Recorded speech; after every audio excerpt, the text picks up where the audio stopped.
Hello there. Today I will teach you target costing. But before that, it is very important for you that you understand the concept of markup profit and margin profit.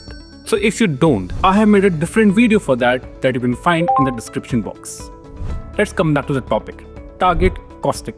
Imagine that you have your own company, a company that sells earphones, headphones and so on, just like boat.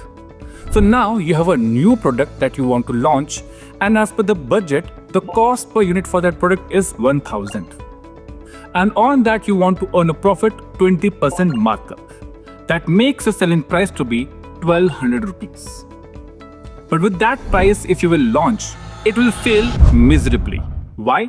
Because the competition, example say boat, is selling the very same product with the very same quality at the price of 1000. Now imagine from the point of view of customer. Same product, same quality, but different price. You are selling at 1200 rupees, but your competition at 1000. Who will get the customer? Your competition, right? So what you want now? You want to meet the price of the market, and that market price is 1000. So here is what you will do. You will take that market price and will establish that as a selling price. And now you will rework your entire calculation and will find the cost at which you can sell the product at the market price and will also not lose out to your profitability. So 1000 is the selling price. 20% profit is markup. So now cost becomes the balancing figure.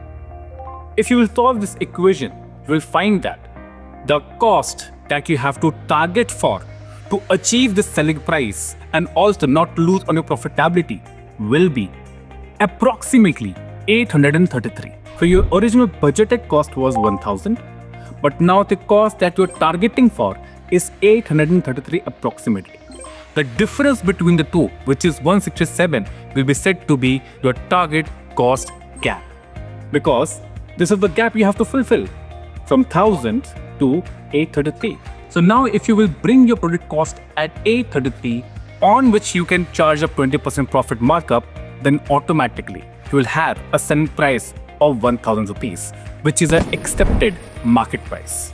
So guys, this is what target costing is, where you take the accepted price from the market and rework all the calculation to find that what will be the desired cost that you should be aiming for, that you should be targeting for, so that you have an accepted price, but also you don't lose out on your profitability.